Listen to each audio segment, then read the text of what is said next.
Hi there guys. Today is going to be a similar video. Just like sales tax payments, we're going to discuss payroll tax payment section inside the accounts module.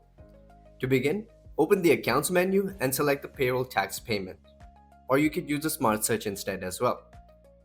This is kind of identical to the sales tax payments. For payroll tax payments, this page is used to review payroll tax due, track payroll tax payments, and record payments made for selected period.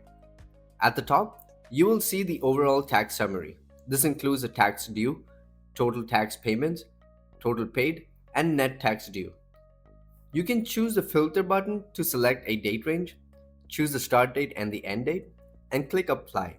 The page will update based on the selected period. If you want to reload the latest information, you can click the refresh button.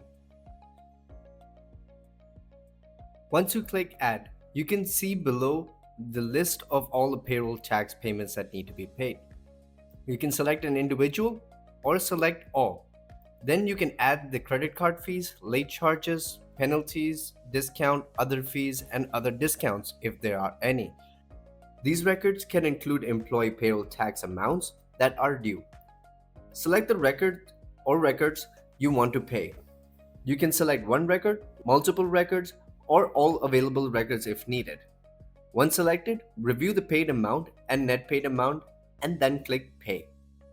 After the payment is added successfully, the payment record will appear in the main payroll tax payments list. From the main list, you can use the View Detail button to open the payment details. This shows the paid amount, fees, discounts, net paid amount, and the payroll tax records included in that payment. If a payment was entered by mistake, you can use the Delete button to remove it. You can also use the search option to quickly find a specific payroll tax payment record. The Export option, this allows you to export or share the payment list. You can export by CSV, Excel, or PDF, and you can also email the report if needed. At the bottom of the table, the total row shows the combined totals for paid amounts, credit card fees, late charges, penalties, discounts, and other fees. And that is how you use the payroll tax payment section inside the accounts module. That's all for the payroll tax payment. I'll see you guys in our next video.